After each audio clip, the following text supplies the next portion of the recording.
దేవుని వాక్యంలో కొన్ని సంగతులు మనం గమనించుకొని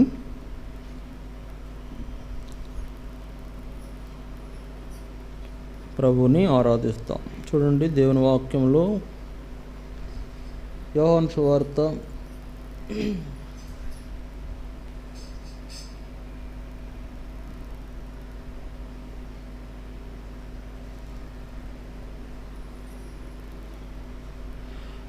సువార్త 4వ అధ్యాయం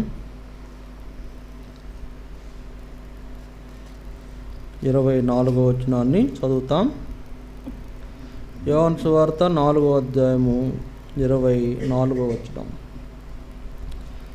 దేవుడు ఆత్మ కనుక ఆయనను ఆరాధించువారు ఆత్మతోనూ సత్యముతోనూ ఆరాధింపవలెనను. వాళ్ళు చదువుతాం. దేవుడు ఆత్మ కనుక ఆయనను ఆరాధించువారు ఆత్మతోనూ సత్యముతోనూ ఆరాధింపవలెనను. ప్రభు సహాయం కొరకు చిన్న ప్రార్థన చేద్దాం.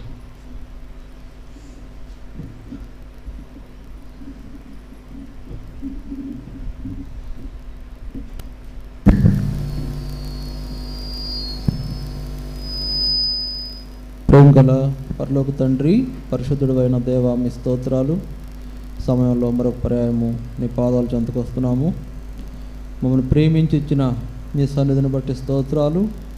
ఏదైనా మీ సన్నిధికి వచ్చిన బిడ్డలందరిని బట్టి స్తుతిస్తున్నాము, మిమ్మల్ని ఆరాధిస్తున్నాము, కనపరుస్తున్నాము. మాకు చాలిన దేవుడుగా ఉండి మా ఎడల మీరు జరిగించిన కార్యములన్నిటిని బట్టి నేను ఆరాధించినట్లు సహాయం చేయండి. చదవబడిన లేఖన భాగం ద్వారా మాతో మాట్లాడము. దేవుడు ఆత్మ కనుక ఆయన్ని ఆరాధించేవారు ఆత్మతోనూ సత్యంతోనూ ఆరాధింపవలనని సెలవిచ్చారు. కనుక ఎట్లు మిమ్మల్ని ఆరాధించాలో మాకు తెలియపరచము, ఆరాధించినట్లుగా ప్రతి ఒక్కరిని సిద్ధపరచము. నాయన, నీ వాక్యము వారితో వెల్లడిపరచము. మీ దాసునిగా నిలవబెట్టుకొని నాయన నా నోటిని మీ బోరగా వాడుకోండి, ప్రజలతో మాట్లాడండి. నేను ఆరాధించుట కొరకై సహాయం చేయండి. ఇంకా అనేక మంది ప్రజలు మీ సన్నిధికి రాని నిర్లక్ష్యం చేయవారు ఉన్నారు. గద్దించండి, వారిని సరిచేయమని కూడా ప్రార్థన చేస్తూ తోడుగా నడిపించమని మీ దాసునిగా నన్ను కూడా బలపరిచి వాక్యము ప్రభువా మీ ప్రజలకు బోధించుటకు సహాయం చేయమని యేసుక్రీస్తు వారి శ్రేష్టమైన నామమున మిమ్మల్ని స్తుతిస్తూ ప్రార్థించి వేడుకుంటున్నాం తండ్రి, ఆమేన్.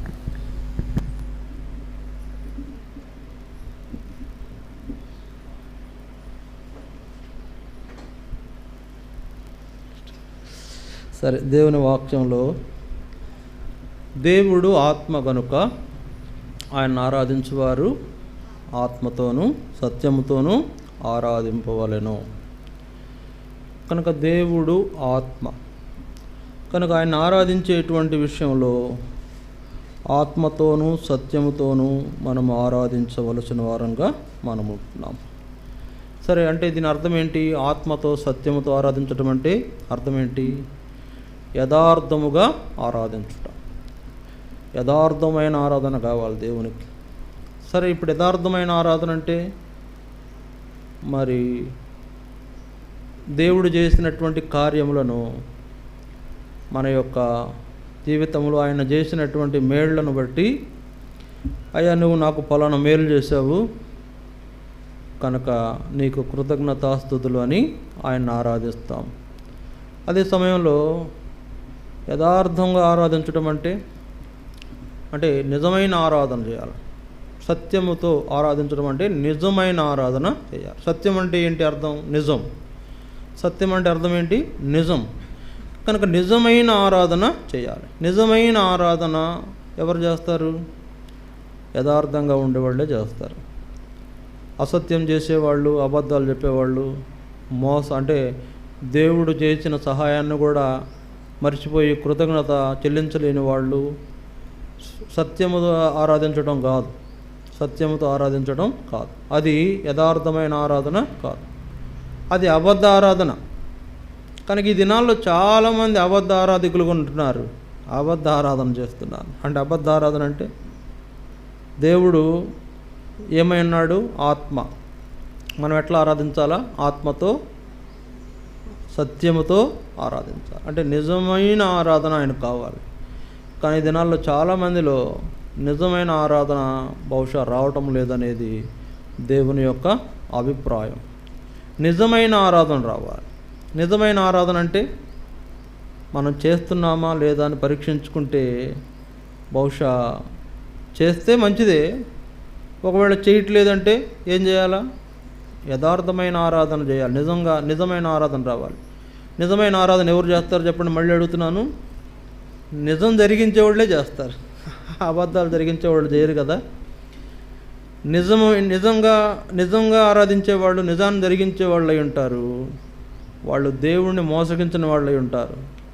దేవుణ్ణి మోసగించేటువంటి వాళ్ళు కూడా ఉంటారని దీన్ని బట్టి అర్థమవుతుంది. యేసుప్రభు ఎందుకు అన్నాడు? దేవుణ్ణి మోసగించే వాళ్ళు కూడా ఉంటారు. వాళ్ళు ఎలాగ ఉంటారంటే ఆయన చేసినటువంటి ఆ యొక్క మేలును వారు పొందలేరు. అంటే పొంది కూడా ఆయన ఆరాధించలేని వారుగా ఉంటారు. కాబట్టి ఇక్కడ నా తలంపు ఏంటంటే ప్రియులారా, దేవునికి యథార్థమైన ఆరాధన కావాలి. నిజమైన ఆరాధన కావాలి. ఎక్కడుంది నిజమైన ఆరాధన? ఎక్కడి నుంచి వస్తుంది? ఎక్కడి నుంచి రావాలా? అంతరంగం, కడుపులో నుంచి రావాలా. ఎక్కడి నుంచి రావాలా? అంతరంగంలో నుంచి రావాలా, లోపల నుండి రావాలా. కొంతమంది అంట ఇట్లా చేస్తారంట ఆరాధన. చూడండి మత్తయి సువార్త వాళ్ళ ఆరాధన ఎలా ఉంటుందో చూద్దాం. మత్తయి సువార్త 15వ అధ్యాయం. మత్తయి సువార్త 15వ అధ్యాయం 7వ వచనం చూడండి. అక్కడ ఒక మాట ఉంది, వేషధారులారా, ఈ ప్రజలు తమ పెదవులతో నన్ను గణపరుస్తుందురు, కానీ వారి హృదయం నాకు దూరముగా ఉన్నది. ఈ ప్రజలు తమ పెదవులతో నన్ను గణపరుస్తుదురు. ఈ ప్రజలు తమ పెదవులతో నన్ను గణపరుస్తుదురు, కానీ వారి హృదయం ఎక్కడుందంట? దేవునికి దూరంగా ఉంది. కనుక దేవునికి దూరంగా ఉన్నటువంటి హృదయము ఏం చేస్తుందంట? పెదవులతో గణపరుస్తుందంట. అది ఏమన్నాడు వాళ్ళను? వేషధారులారా. దేవునికి యథార్థమైన ఆరాధన చెల్లించని వాళ్ళు వేషధారులు కాదా? ఆయన అనటం తప్ప? యేసుప్రభు అంటున్నాడు తప్పేం కాదు. వేషధారణతో కూడిన ఆరాధన చేస్తున్నారు ఈ దినాల్లో. ఆరాధన అంటే ఆషామాషి అయిపోయింది ఈ దినాల్లో. ఆరాధనకి వెళ్ళటం అంటే కూడా ఆషామాషి అయిపోయింది.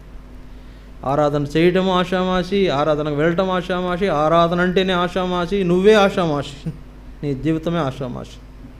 దేవుని దగ్గర ఎట్లా ఆరాధిస్తామండి? దేవుని దగ్గర ఎలా ఆరాధిస్తాము? ఆయన మన కొరకు చేసినటువంటి కార్యాలు ఎలాంటివి? ఎవరైనా చేయగలిగారా? నీ బంధువుల్లో కానీ, నీ ఇంట్లో కానీ, నీ రక్త బంధువుల్లో కానీ, నీ స్నేహితుల్లో కానీ ఎవరైనా నీ కొరకు చేయగలిగిన మరి పనులు ఉన్నాయా? కార్యాలు ఉన్నాయా? ఎవరు ఏం చేయలేరు. ఎవ్వరూ నీకు సహాయం చేసేవాళ్ళు లేరు. దేవుడే నీకు సహాయము చేశాడు. దేవుడే నీకు దిక్కు, దేవుడే నీకు ఆధారం, దేవుడే నీకు అన్ని విషయాలు నిన్ను ఆదుకున్నాడు. నీపై జాలిపడి నువ్వు ప్రార్థన చేసినప్పుడు నిన్ను ఆదుకున్న నీ దేవుడిని ఆరాధించడానికి ఏమొచ్చింది? ఆరాధన అంటేనే నిర్లక్ష్యం అయిపోతుంటే ఆయన అందుకే అంటున్నాడు అట్లా. ఆరాధన అంటే నిర్లక్ష్యమైతే వేషధారణ అంటున్నాడు. అది వేషధారణతో కూడిన ఆరాధన నాకు అవసరం లేదు అంటున్నాడు. అందుకే ఏమంటాడు? వాళ్ళు ఏం చేస్తారంట? ఈ ప్రజలు తమ పెదవులతో నన్ను గణపరుస్తుదురు, కానీ వారి హృదయము నాకు దూరముగా ఉన్నది.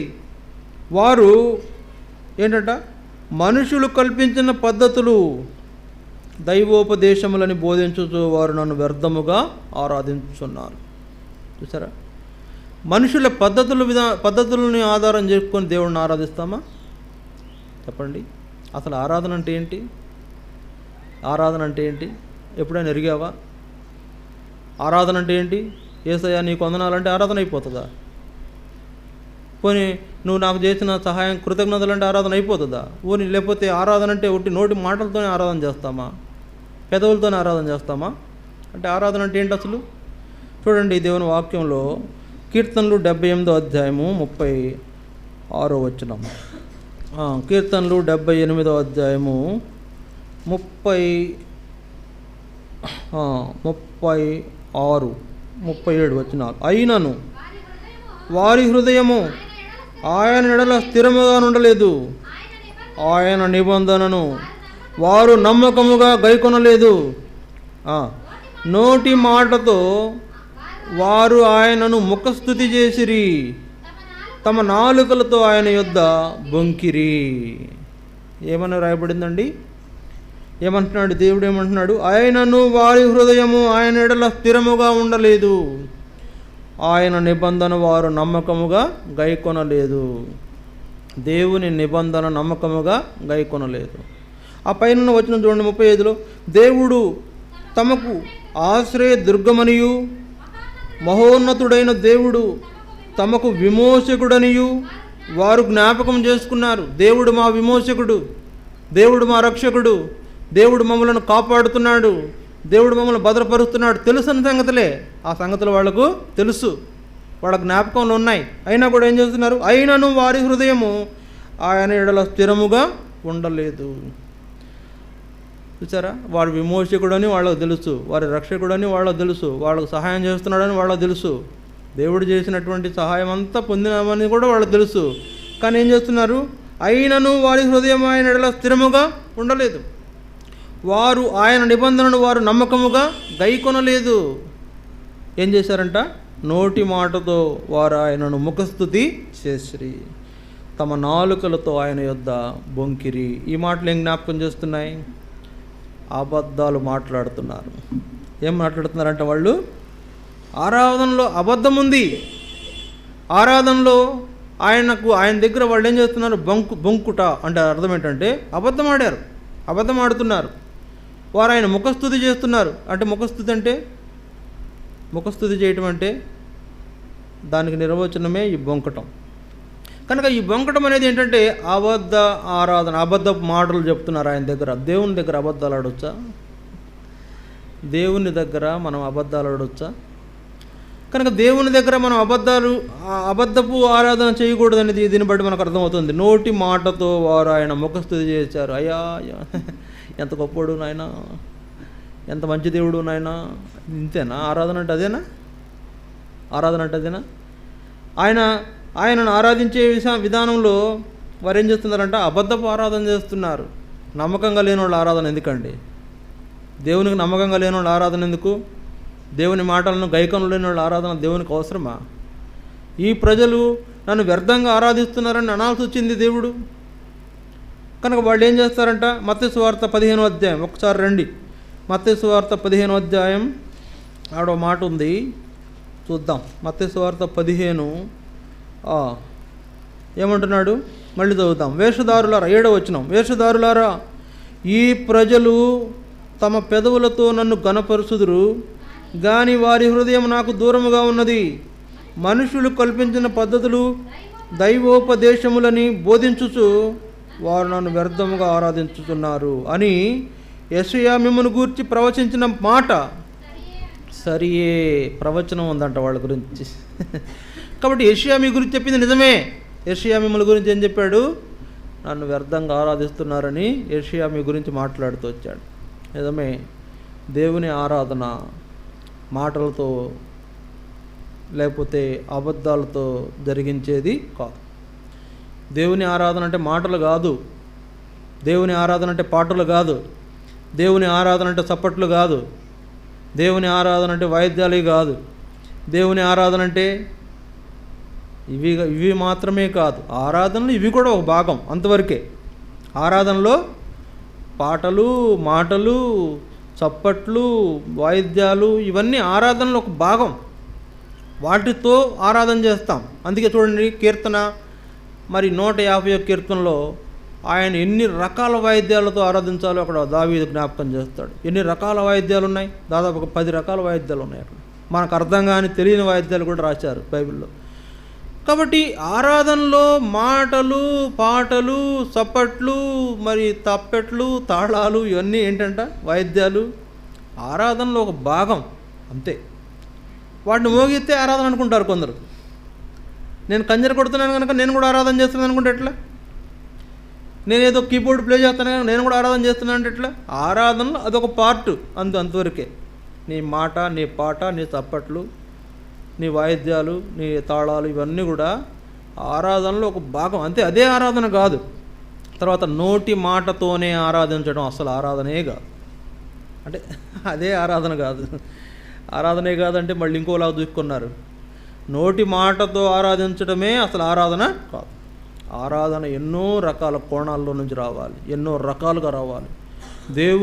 దేవుణ్ణి హయ్యెస్ట్ అంటే అత్యున్నతమైనటువంటి ప్రభువుని అత్యున్నతంగా ఆరాధించాలి. ఎత్తైన స్థలములో ఉంచవలసిన ఆయన్ని, ఆయన యొక్క మరి బాటంకి అంటే ఆయన స్థాయిని దిగజార్చి ఆరాధన చేస్తే ఎట్లా? మనం ఆలోచన చేయండి. దేవుడు ఎంత మేలు చేశాడండి. ఈరోజు నువ్వు బ్రతికున్నావంటే నీకుంటే లబ్ డబ్ అని కొట్టుకుంటుందంటే, లబ్ డబ్ అని కొట్టుకుంటుందా, లబ్బు డబ్ అని కొట్టుకుంటుందా? లబ్ డబ్ అని నీ గుండె కొట్టుకుంటుందంటే, ఒకవేళ దేవుడు నీ గుండెకి చెప్తున్నాడు, కొట్టుకో, ఆగబాకు, నువ్వు ఆగావంటే నా బిడ్డ చనిపోతాడు, నువ్వు ఆగొద్దు, కొట్టుకో అంటే నీ గుండె లబ్ డబ్ అని కొట్టుకుంటుంటే నువ్వు బతుకున్నావు. ఒక సందర్భం చెప్పకూరుతున్నా. ఏంటంటే ఆ సందర్భం, ఈ రోజులు మనవి కాదు, మన చేతుల్లో లేవు.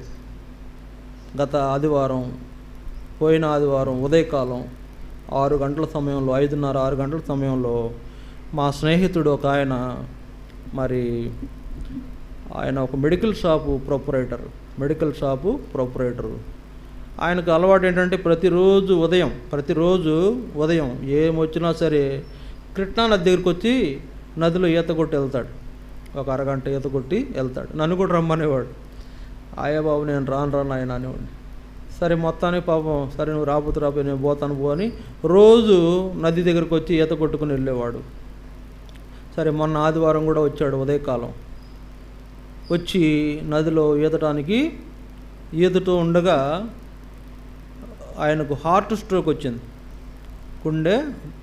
ఏమైందంట, గుండె పోటు వచ్చింది. హార్ట్ స్ట్రోక్ వస్తే ఇక అంతే, హార్ట్ స్ట్రోక్ రావడమే స్పాట్లోనే చనిపోయినాడు. అది ఆ విషయం నాకు ఎప్పుడు తెలిసింది? సోమవారం సాయంత్రం తెలిసింది. సోమవారం సాయంత్రం కాదు, మంగళవారం సాయంత్రం తెలిసింది. ఏంటంటే మరి ఆయన మాకు స్నేహితుడు, వాళ్ళ మిస్సెస్ నాకు తెలిసినా కానీ మరి మన నెంబర్ వాళ్ళ దగ్గర ఉంటుందో లేదో మనకు తెలియదు కదా. ఆయన నా స్నేహితుడు, వాళ్ళ అబ్బాయి లండన్లో ఉంటాడు. వాళ్ళ అబ్బాయి మళ్ళీ అక్కడి నుంచి ఇక్కడికి వచ్చే వరకు వెయిట్ చేసి మంగళవారం ఉదయకాలం వాళ్ళ కార్యక్రమాలను చేసి మంగళవారం సాయంత్రం నాకు వాట్సాప్లో పెట్టారు.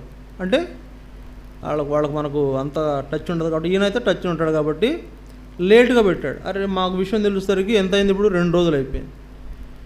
ఏంటంటే ఒక మిత్రుడిని ఎంక్వైరీ చేశాను, ఎలా చనిపోయాడంటే మంచి చలికాలం కదా, ఆ నదిలో మరి స్నానం చేయడానికి ఈత కొడతా దూకాడంట. దూకడమే హార్ట్ స్ట్రోక్ వచ్చి చనిపోయాడంట అని మా స్నేహితుడు ఒక ఆయన చెప్పాడు. అంటే నేను ఎందుకు చెప్తున్నానంటే అంతకుముందే నేను మాట్లాడాను. ఒక కొద్ది రోజుల ముందు, 2-3 రోజుల ముందు నేను మాట్లాడాను. కొంచెం మాట్లాడుకుంటాం మేము, వారానికి ఒకసారి కలిసి కూర్చొని అనేక విషయాలు మాట్లాడుకుంటుంటాం. చాలా గట్టివాడే, బలమైన వాడే. అరే సడన్గా మేము కూడా ఇల్లు దులుపుకుంటూ ఉండగా వచ్చింది ఫోన్. నాకైతే గుండె జారిపోయినట్టు అయిపోయింది. అంత బలమైన వ్యక్తి, అసలు అన్ని రకాల మందుల గురించి తెలిసిన వ్యక్తి, వైద్యంలో ఏమేమి మందులు వాడితే ఏ ఆరోగ్యం వస్తుందో తెలిసిన వాడు నాకు చెప్తాడు. నా పలానా సమస్య ఉందంటే పలానా బిళ్ళలు ఎక్కువ తగ్గిపోద్ది అంటాడు. అలాంటి వాడు సడన్గా చనిపోయినాడంటే నాకు ఆశ్చర్యపోయింది. లైఫ్కి గ్యారంటీ లేదు, జీవితానికి గ్యారంటీ లేదు. ఇదిగో రాత్రి నిన్న కనపడితే సాయంత్రం కనపడితే ఉదయం ఉంటాడనడానికి గ్యారంటీ లేదు. ఉదయం కనపడనటువంటి వాడుగా అయిపోయినాడు. చూడండి, అక్కడే చనిపోయినాడు స్పాట్లో. ఇంకా వాళ్ళ స్నేహితులతో కూడా ఉంటాడు కాబట్టి వాళ్ళు మరి కవర్ చేస్తే వాళ్ళు వచ్చి అవన్నీ కార్యక్రమాలన్నీ చేశారు. ఇక్కడ ఎందుకు చెప్తున్నానంటే నీ జీవితానికి గ్యారంటీ లేదు. నీ గుండె లబ్ డబ్ అని కొట్టుకుంటుందంటే కొట్టుకో అని దేవుడు ఎన్నిసార్లు చెప్తుంటే కొట్టుకుంటుందో. ఒకసారి ఆగితే, ఒకసారి కొట్టుకో అని అనకపోతే ఆగిపోద్దేమో. నువ్వు అసలు ఈ లోకాన్ని విడిచిపెట్టాల్సి వస్తుందేమో. దేవుడు కాపుదల కాదా? దేవుని భద్రత కాదా? దేవుడు నీకు చేసిన సహాయం కాదా? అలాంటి సహాయం చేసిన దేవుణ్ణి ఎంతగా ఆరాధించాలా, ఎంతగా పూజించాలా, ఎంతగా అంటే ఇంకో మాట చెప్తున్నా, మాటలతోనే కాదు, పాటలతోనే కాదు, చప్పట్లతోనే కాదు, తాళాలతోనే కాదు, వాయిద్యాలతోనే కాదు, ఇంకా ఎలా ఆరాధించవచ్చు? ఆయనకు తగిన గౌరవము చెల్లించాలి. మనం ఆయనకు మహిమను చెల్లించాలి, మహిమను ఆరోపించాలి. ఆయన మహిమ ఎక్కడుంది? ఆయన మహిమ దేవుడు తన మహిమను మనకివ్వాలనే ఈ లోకంలో మానవుడుగా ఈ లోకంలో జన్మిస్తూ వచ్చాడు. ఆయన మహిమ మనకు, అందుకే చూడండి యోహాను సువార్తలో ఉంటుంది ఆ మాట. చూడండి యోహాను సువార్త ఆ మాట ఉంటుంది. యోహాను సువార్త 1వ అధ్యాయం, యోహాను సువార్త 1వ అధ్యాయము చూడండి. యోహాను సువార్త 1వ అధ్యాయము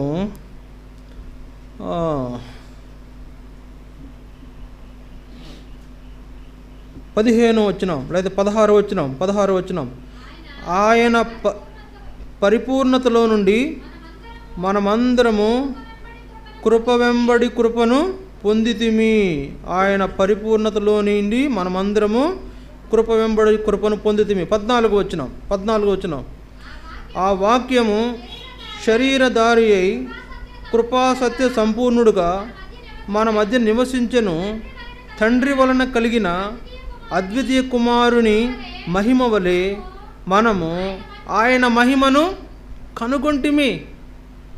అద్వితీయ కుమారుని మహిమ వలె మనం ఆయన మహిమను కనుగొంటిమి. అద్వితీయ కుమారుని మహిమ, జనితైక కుమారుడు, మనలో మన కొరకు ఈ లోకంలో పుట్టిన కుమారుడు యేసుప్రభు. ఆయన మన మధ్యన నివసించడానికి ఇష్టపడుతూ వచ్చాడు. అంతేకాదు ఆయన మన యొద్దకు తన మహిమను తీసుకొచ్చాడు. అందుకనే ఏమన్నాడు, నీతి సూర్యుడు మీపై ఉదయించాడు. లేకపోతే ఇంకా అనేకమైన విషయాలు, చీకటిలో ఉన్న మనకు వెలుగును తీసుకొచ్చాడు. ఆయన పుట్టినప్పుడు ఆ యొక్క గొల్లలకు ఆ వార్త తెలియజేయబడినప్పుడు ఏమైంది? ఆ వారి చుట్టూ గొప్ప వెలుగు ప్రకాశించింది. ఎవరి చుట్టూ? గొల్లల చుట్టూ గొప్ప వెలుగు ప్రకాశించింది. వాళ్ళకు ఆ వార్త తెలియజేయబడింది. ఏమంట? భయపడకుడి, ఇదిగో మహా సంతోషకరమైన సువర్తమానం మీకు తీసుకొచ్చాను. ఏమంటే, నేడు దావీదు పట్టణమందు రక్షకుడు మీ కొరకు పుట్టి ఉన్నాడు, ఆయన ప్రభు అయిన క్రీస్తు. ఏమొచ్చిందంట? వారి చుట్టూ వెలుగు ప్రకాశించింది. ఎక్కడున్నారు వాళ్ళు? చీకట్లో ఉన్నారు. అందుకని దేవుడు వాక్యం రాయించాడు. ఏమని రాయించాడు? రోమా 3:23లో ఏ భేదము లేదు, అందరూ పాపం చేసి దేవుడు అనుగ్రహించే మహిమను పొందలేకపోతున్నారు. దేవుడు మనకు మహిమను అనుగ్రహించాడంట, మనం పొందలేకపోతున్నాం. కాబట్టి ప్రియులారా, ఇక్కడ ఆయన మహిమ మన పైన ఉదయింపజేసిన దేవుడు. దేవుని మహిమ మన పైన ఉదయించి మనము ఆ రీతిగా ఆయన మహిమపరచినటువంటి పరిస్థితుల్లో మనం పడిపోకుండా ఆయన మహిమపరిచే వారికి ఉండాలనేదే దేవుని యొక్క ఉద్దేశం. కాబట్టి ఈ దినాల్లో చూడండి, ఆయన మహిమపరిచే విషయంలో మనం నిర్లక్ష్యం చేస్తున్నాం. ఆయనకు ఘనత చెల్లించే విషయంలో నిర్లక్ష్యం చేస్తున్నాం. సరే, ఇది క్రిస్మస్ మెసేజ్ కాదు, కానీ క్రిస్మస్కి నేను ఉండలేదు, అందువల్ల చెప్తున్నా. ఒక మాట చెప్తా. ఆయన పుట్టినప్పుడు తూర్పు దేశం నుండి జ్ఞానులు ప్రయాణమై ఎక్కడికి వెళ్ళారు? యేసుప్రభు ఎక్కడ పుట్టాడు? బెత్లెహేములో పుట్టాడు. మరి ఇప్పుడు తూర్పు దేశపు జ్ఞానులు ఎక్కడికి వెళ్ళారు?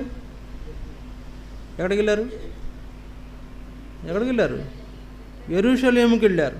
తూర్పు దేశపు జ్ఞానులు ఎక్కడికి వెళ్ళారు? యెరూషలేముకి వెళ్ళారు. యెరూషలేముకి వెళ్ళి చూడండి, మత్తయి సువార్త 2వ అధ్యాయం. ఆ మాటలు అర్థం అవుతే బాగుంటుంది. మత్తయి సువార్త 2వ అధ్యాయం. ఆయన పుట్టింది బెత్లెహేములో అయితే వీళ్ళు ఎక్కడికి వెళ్ళారు?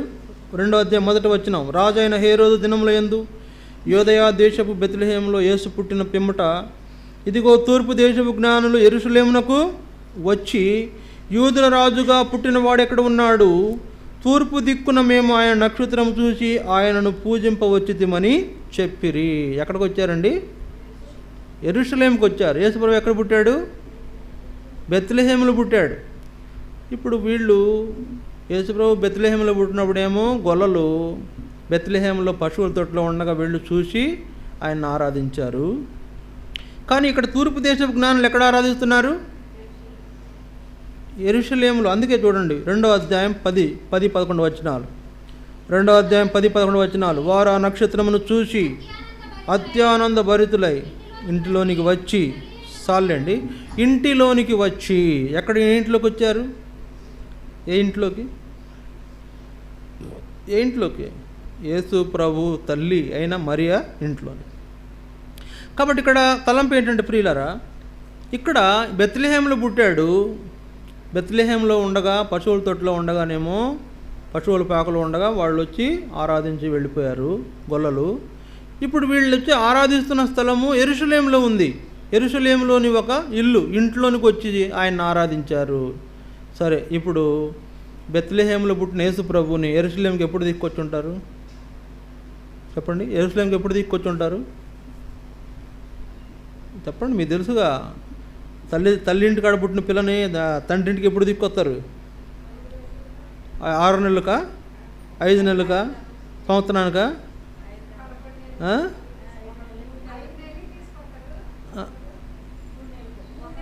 అది ఒక 3 నెలలకు కొందరు, ఒకళ్ళు 5 నెలలకు కొందరు. సరే, మంచిది. సరే, ఒక 3 నెలలు తీసుకొచ్చారు అనుకుందాం. పోండి, మీ మాటకు వద్దాం. 3 నెలలు తీసుకొచ్చారు.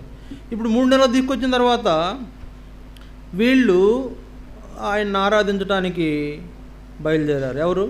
జ్ఞానులు బయలుదేరారు. ఎక్కడి నుంచి బయలుదేరారు? తూర్పు దేశం నుండి బయలుదేరారు.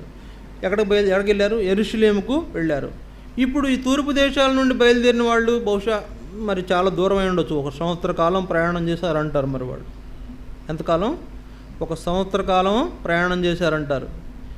1 సంవత్సర కాలం ప్రయాణం చేసి ఆ ఒంటుల మీద ఆ నదులు దాటుకుంటా, కొండలు ఎక్కుతా దిగుతా వాళ్ళు సంవత్సర కాలం ప్రయాణం చేసి వెళ్ళిన తూర్పు దేశపు జ్ఞానులు యేసుప్రభువుకి ఏమి ఆరాధన చేశారు చెప్పండి? అంటే ఆరాధన చేయడానికి వాళ్ళు చాలా కష్టపడి వెళ్ళారు, ఆసక్తితో వెళ్ళారు, ఇంట్రెస్ట్గా వెళ్ళారు, ఆయన గొప్పతనం తెలుసు కనుక వెళ్ళారు. వాళ్ళు ఏం ఆరాధన చేశారు? సాగిలపడ్డారు. ఓకే, ఏం ఆరాధన చేశారు? కానుకలు సమర్పించి ఆరాధించారు. ఏం కానుకలు అవి? బంగారము, సాంబ్రాణి, బోళము ఆయన సమర్పించి ఆరాధించారు. ఇప్పుడు చెప్పండి, ఆరాధన అంటే ఎట్లుండాలా? మాటలతో ఆరాధించారా వాళ్ళు? వాళ్ళు ఎంత జ్ఞానులు అంటే చూడండి, ఒక నక్షత్రము వెళుతున్న దిక్కు, ఈ నక్షత్రము ఆయన ఉన్న చోటు దిక్కు వెళ్ళదని ఆ యొక్క మరి శాస్త్రాలు తెలిసిన వాళ్ళు కనుక ఆ నక్షత్రం ప్రయాణించే దిక్కున, ఇప్పుడు నక్షత్రం ప్రయాణం చేస్తామంటే ఎంత టైం పడుతుంది? ఒక నక్షత్రం కనపడిందండి, ఇవాళ కనపడింది, రాత్రి ఒక నక్షత్రం కనపడింది. బహుశా ఆ నక్షత్రం నిదానంగా నడుస్తుంది. ఎంతలో నడుస్తుంది మనకు తెలిసి? ఎంత దూరం నడుస్తుంది చెప్పండి? బహుశా కొంత దూరం నడుస్తుంది. ఇక్కడ నుంచి కొంత దూరం వెళ్ళినట్టు కనపడుతుంది మనకు ఈ రోజు నైట్కి. మళ్ళీ తెల్లారిపోద్దుగా, మళ్ళీ నక్షత్రం కనపడుతుంది. ఇప్పుడు ఏం చేయాలి? మళ్ళీ ఆగాల, మళ్ళీ నైట్ అవ్వాలి. నైట్ వెళ్ళినట్టు మళ్ళీ నక్షత్రం చూడాలా. 5 దిక్కులిందిరా, అబ్బాయి ఇటు తిరిగిదిరా, ఇటు తిరగాల. మళ్ళీ ఎట్లా వాళ్ళు చూసుకుంటూ ఆ నక్షత్రం నడిపించిన దిక్కున నడుచుకుంటూ వాళ్ళు వచ్చారు. సుమారుగా సంవత్సరం అయిందని చెప్తారు. లెక్కలు కరెక్ట్గా మన దగ్గర లేవు. కాబట్టి సంవత్సర కాలము యేసు ప్రభువుని పుట్టినప్పుడు ఆరాధించడానికి ఎంత ప్రయాసపడ్డారు, ఎంత కష్టపడ్డారు, ఎంత ఆసక్తి కలిగి ఉన్నారు. వీళ్ళు చేసిన ఆరాధన ఏంటి? ఏమైనా ఆరాధన చేశారు? యేసయ్యా నువ్వు ఎంత గొప్ప దేవుడు అయ్యా అన్నారా? అనలేదు కదా. ఏమైనా ఆరాధన చేశారు? కానుకలు ఆయన ఎదుట సాగిలపడ్డారంట. ఎవరు ఎదుట? యేసు ప్రభు ఎదుట సాగిలపడ్డారు. ఎవరు?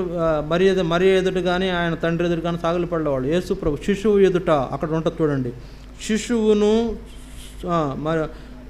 అత్యానంద భరితుల ఇంటిలోనికి వచ్చి తల్లి అయిన మరియను ఆ శిశువును చూసి సాగిలపడి ఆయనను పూజించారు. ఎవరిని పూజించారు? ఆయనను పూజించారు. పూజించి తమ పెట్టెలు విప్పి బంగారమును, సాంబ్రాణి, బోళమును కానుకలుగా ఆయనకు సమర్పించారు. ఇప్పుడు ఏమి ఆరాధన చేశారు చెప్పండి? అర్థమై ఉంటుంది అనుకుంటా. అర్థమై ఉంటుంది మీకు. ఏం ఆరాధన చేశారు? వాళ్ళు కానుకలు సమర్పించి ఆరాధించారు. అందుకే చెప్తున్నా, ఈ రోజుల్లో మన ఆరాధన మాటలతోనే కాదు, పాటలతోనే కాదు, చప్పట్లతోనే కాదు, తాళాలతోనే కాదు, వాయిద్యాలతోనే కాదు. ఎలాంటి ఆరాధన ఉండాలా? ఆయనకు కానుకలు తెచ్చి అర్పించే ఆరాధన ఉండాలి. చూడండి, ఇలాంటి గొప్పదైనటువంటి ఆరాధన మన జీవితంలో మిస్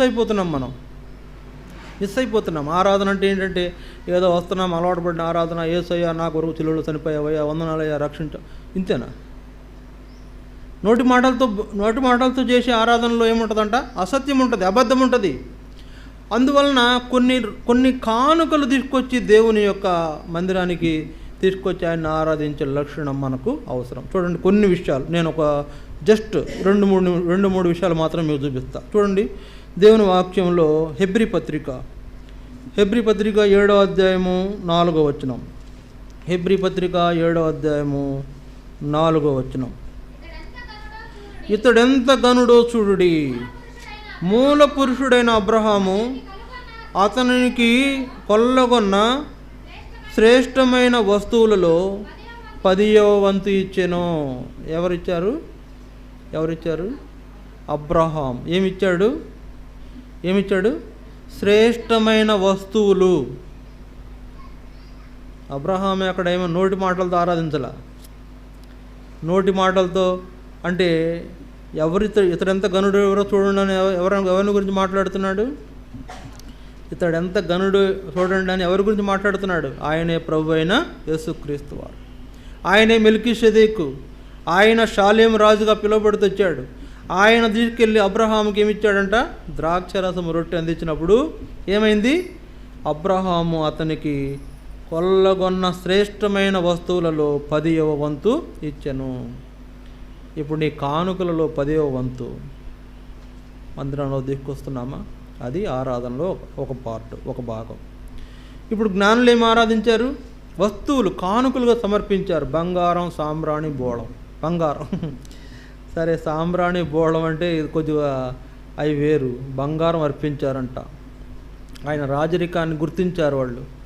ఆయన ఎంత గొప్పవాడో గుర్తించారు. అయ్యా, నీకు మేము నోటితో చేసే ఆరాధన నీకు సరిపోదు, నిన్ను బంగారంతో పూజిస్తాము.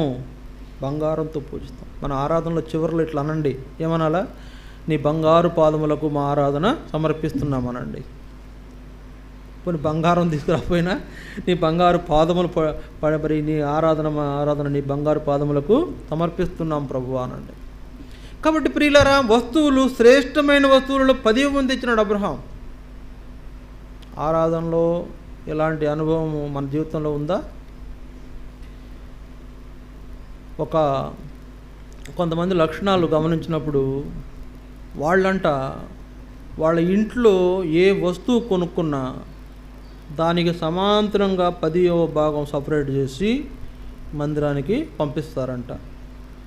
దానికి సమాంతరంగా ఒకవేళ సరే మిక్సీ కొనుక్కున్నారు, ఒక 3,000 5,000 అయింది, దానికి సమాంతరంగా దశమ భాగం పంపిస్తారంట. ఈ మిక్సీ 3,000 అనుకోండి, 300 దేవుని మందిరానికి, లేకపోతే 5,000 అనుకోండి, 500 దేవుని మందిరానికి. ఇక్కడ ఎవరు కానుకలు ఆశించి ఈ వాక్యము చెప్పట్లేదు. దేవుని మందిరానికి, దేవునికి నువ్విచ్చేటువంటి చెల్లించే ఆరాధనలో ఇదొక పార్ట్, ఇదొక భాగము.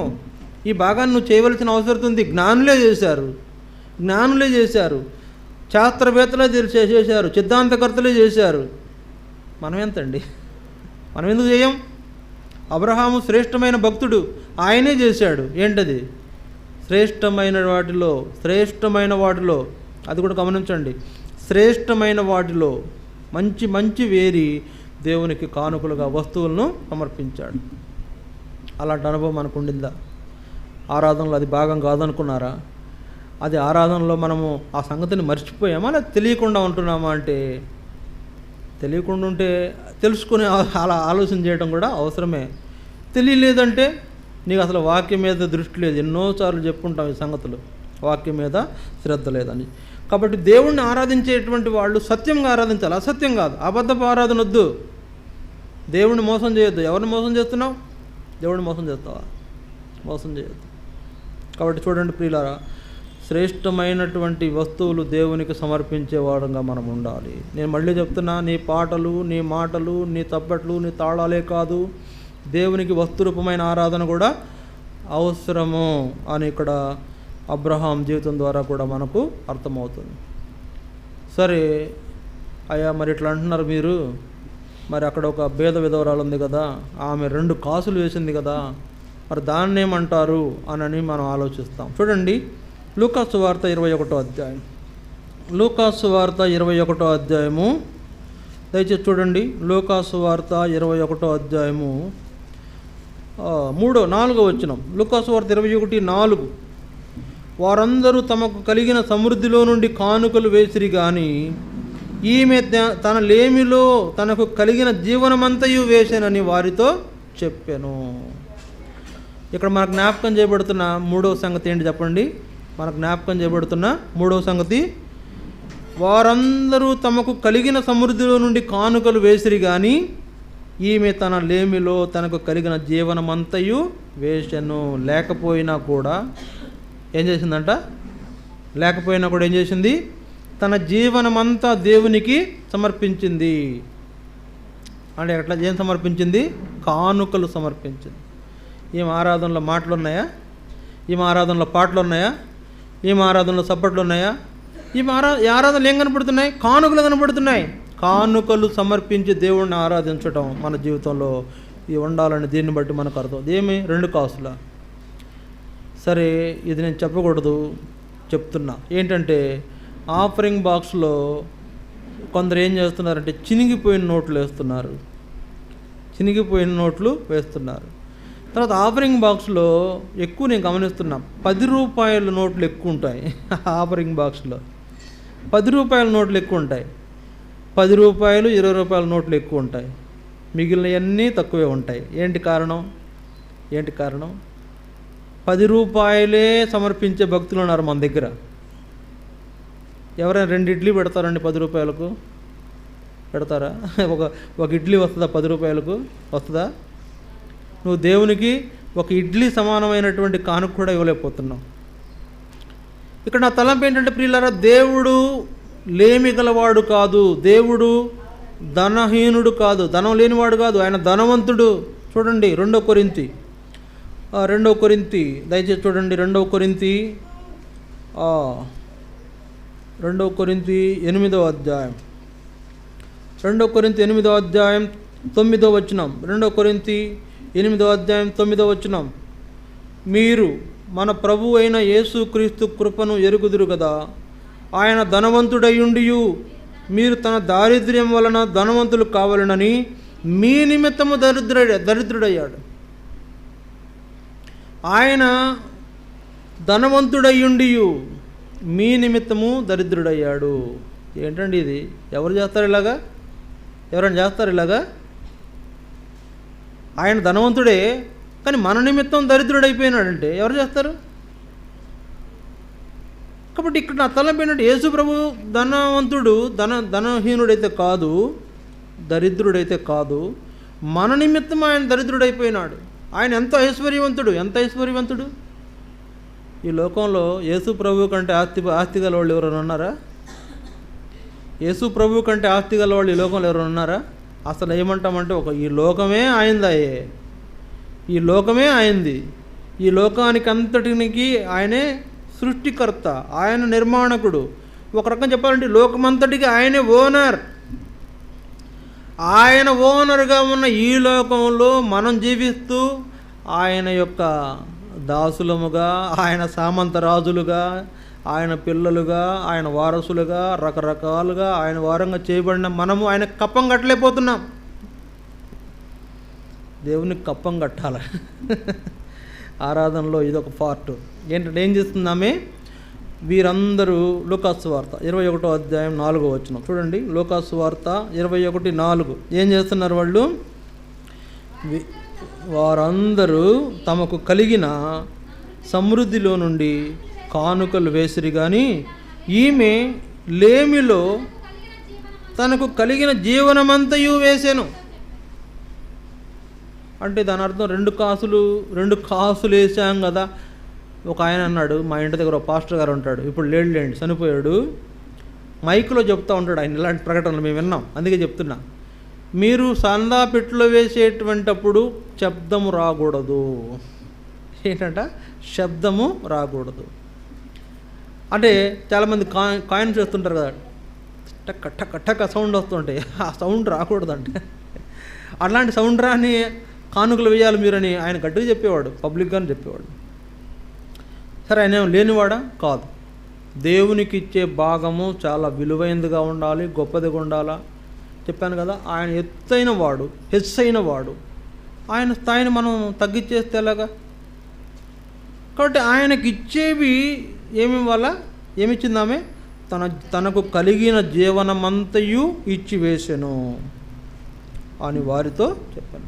వారేమో సమృద్ధిలో ఏంటారా తమకు కలిగిన సమృద్ధిలో నుండి కానుకలు వేశారు. ఏముంది ఈ రోజుల్లో ఎక్కడో హుండీలోనంట కానుకలతో పాటు ఐఫోన్ కూడా వేసాడంట ఒకడు. ఐఫోన్ అంటే తెలుసుగా, 1,50,000 ఉంటుంది, మినిమం 1,50,000 ఉంటుంది ఐఫోన్ అంటే. కానుకలతో పాటు ఐఫోన్ కూడా పడిపోయిందంట. అరే ఫోన్ చూసుకుంటలేదంట. అరే లబో దిబో అని ఆలయంలో వాడు పెట్టుకున్నాడంట. పెట్టుకుంటే వాళ్ళు చెప్పారంట, మీరు వేసేసిన తర్వాత మీరు తిరిగి మీకు ఇవ్వబడదండి అని చెప్పేశారండి. మీరు కానుక కదా అని వేసేసారు, ఇక తిరిగి మీకు అది ఇవ్వబడదు. కాబట్టి చూడండి, ఇక్కడ ఇట్లా తలంపు ఎందుకు చెప్తున్నానంటే ప్రియులారా, కానుకలు వేసే దగ్గర వాళ్ళకు కలిగిన దాంట్లో సమృద్ధిగా, అంటే సమృద్ధి కలిగి ఉన్నా కూడా వాళ్ళకు ఎంత వేయాలో అంత వేస్తున్నారు. కానీ ఈ బీద విధవరాలు తన జీవనమంతా దేవునికి ఇచ్చేసింది. ఇప్పుడు చెప్పండి, ఆయన వలన జీవించే మనం, ఆయన వలన జీవిస్తున్న మనం, ఆయన వల్ల మనం భోంచేస్తున్న మనం, ఆయన వల్ల బట్టలు కట్టుకుంటున్న మనం, ఆయన వల్ల ఇంట్లో ఉంటున్న మనం, ఆయన వల్ల బ్రతుకుతున్న మనము, మన జీవనాన్ని ఎందుకు దృష్టిలో పెట్టుకుంటున్నాం? అంటే ఆయన పోషించలేడనా, ఆయన మనకు సహాయం చేయలేడనా? ఆమె ఏం ఆలోచించింది, నేను నా జీవనం అంతా ఆయనకు ఇస్తే ఆయనే నాకు జీవనాన్ని ఆయన ఇస్తాడు అని ఒక నమ్మికతో వేసింది. కనుక భేద విధవరాలు వేసింది 2 కాసులే, కానీ ఆమెకున్నదంతా వేసింది. ఆమెకున్నదంతా కానుకలుగా వేసి ఆరాధించిన ఆరాధన ఆమె చేసినట్టు యేసుప్రభువు అన్నాడు, ఆమెను మెచ్చుకున్నాడు. ఈమె ఎక్కువ వేసెను. అలాంటి ఆరాధన మనం ఆరాధించగలుగుతామా? చూడండి, మాటలు, పాటలు, పప్పట్లు, తాళాలు ఇవే కాదు, ఆరాధనలో కానుకలు సమర్పించడం కూడా ఆరాధనే.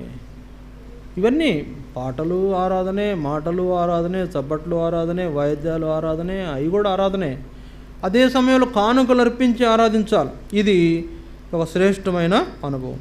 చూడండి, ఇంకో చివరిగా ఒక మాట చూపించి నేను ముగిస్తా. చూడండి, అపోస్తుల కార్యములు 4వ అధ్యాయం. అపోస్తుల కార్యములు 4వ అధ్యాయం దయచేసి చూడండి. అపోస్తుల కార్యములు 4వ అధ్యాయం 36వ వచనం.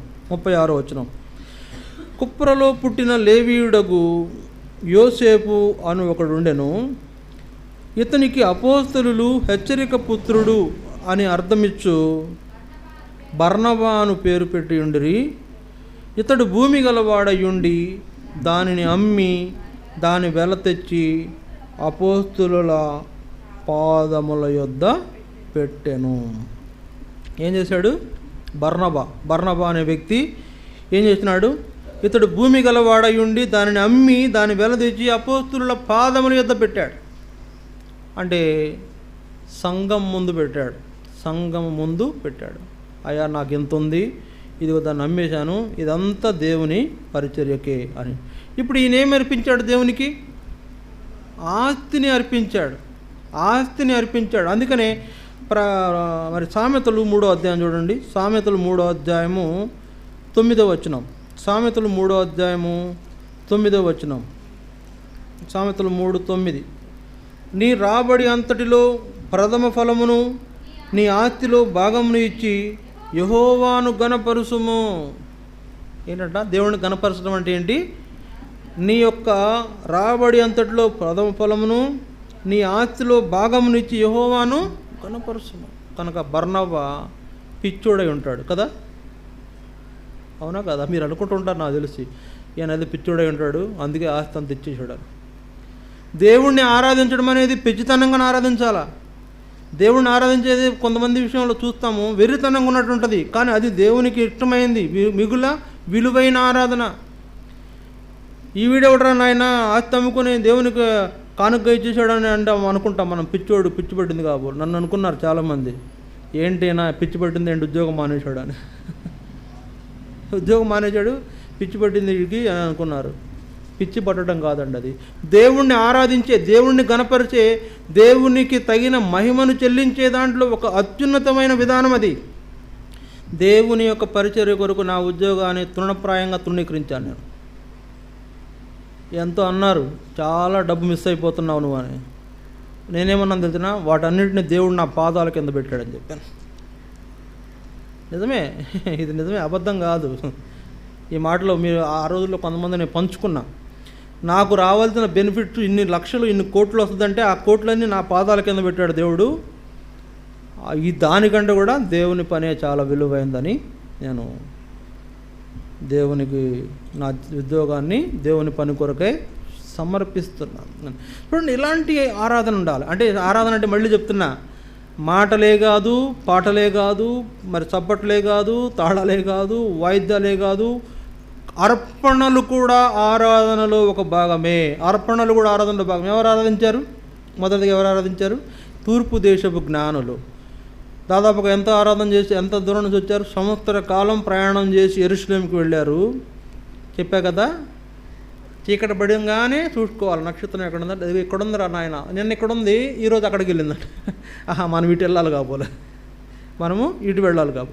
ఆ దిక్కు నడిచారు, కష్టపడి ఇంట్రెస్ట్గా ఆసక్తిగా యేసు ప్రభు దగ్గరికి వెళ్ళి కానుక బంగారాన్ని సమర్పించి ఆరాధించారు. రెండోది మనం ఎవరు చూసాము? అబ్రహామును చూసాం. అబ్రహాం అర్పించాడు. శ్రేష్టమైన వస్తువులలో 10వ వంతు ఆయన దేవునికి అర్పించాడు. తర్వాత మనం భేదవదరాలను చూసాం. ఏమర్పించింది? తన జీవనమంతయు దేవునికి అర్పించేసింది. తర్వాత 4వ వ్యక్తి మనం చూసాం. బర్నబా ఏమర్పించాడు? తన యొక్క ఆస్తిని అమ్మి దేవుని పనుల కొరకై సమర్పించాడు. మన సమర్పణ ఏ సమర్పణ చెప్పండి? వీటిల్లో ఏ సమర్పణ మంది? ఊరికే 2 చప్పట్లు కొట్టి వెళ్ళిపోతున్నావే, 2 పాటలు పాడి వెళ్ళిపోతున్నావే, 2 మాటలు వాక్యము పలికేసి వెళ్ళిపోతున్నావే, ఇదే అనుకుంటున్నారు ఆరాధన అంటే? దేవుడు ఆత్మ కనుక ఆయన ఆరాధించేవారు ఆత్మతోనూ సత్యముతోనూ ఆరాధించాలని చెప్తున్న ఈ మాట అసలు అర్థం చేసుకున్నామా? అసలు ఎప్పుడైనా ఈ మాటల్లోని మర్మాన్ని మనం గ్రహించామా? ఎప్పుడైనా ఈ యొక్క ఆత్మతో ఆయన ఆరాధించడం మనం నేర్చుకున్నామా? ఆత్మతో ఆరాధించాలా? నువ్వు పెదాలతో ఆరాధిస్తే అయిపోయింది అనుకుంటున్నావు, ఏదో 4 చప్పట్లు కొట్టంగానే అయిపోయింది అనుకుంటున్నావు.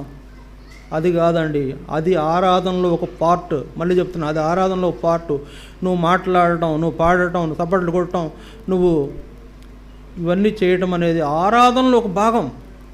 ఆరాధనలో అత్యుత్తమమైనది ఏంటంటే తూర్పు దేశపు జ్ఞానులు కానుకలు సమర్పించి ఆరాధించారు. అది అత్యుత్తమమైనది.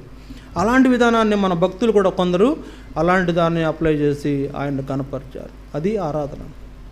ఇప్పుడు ఆరాధన చేయమంటే చేస్తారు కదా, వరుసగా పోయిన ఆదివారం అదే చేశారు, మళ్ళీ ఈ ఆదివారం అదే, మళ్ళీ తర్వాత ఆదివారం అదే, ఎన్ని సంవత్సరాలైనా అదే ఆరాధన. ఆరాధన మారాలి, ఆరాధనలో మార్పు రావాలి, ఆరాధనలో మార్పు చూడాలని కోరుతున్నాడు దేవుడు. కనుక అట్లా ఆరాధించే వారే నిజముగా ఆత్మతో సత్యముతో దేవుడిని ఆరాధించేవారు. ఈ వాక్యాన్ని ఆధారం చేసుకుంటాం. ప్రభువుని మనం ఒకరి తర్వాత ఒకరు ఆరాధిస్తాం. దయచేసి ఆరాధించండి.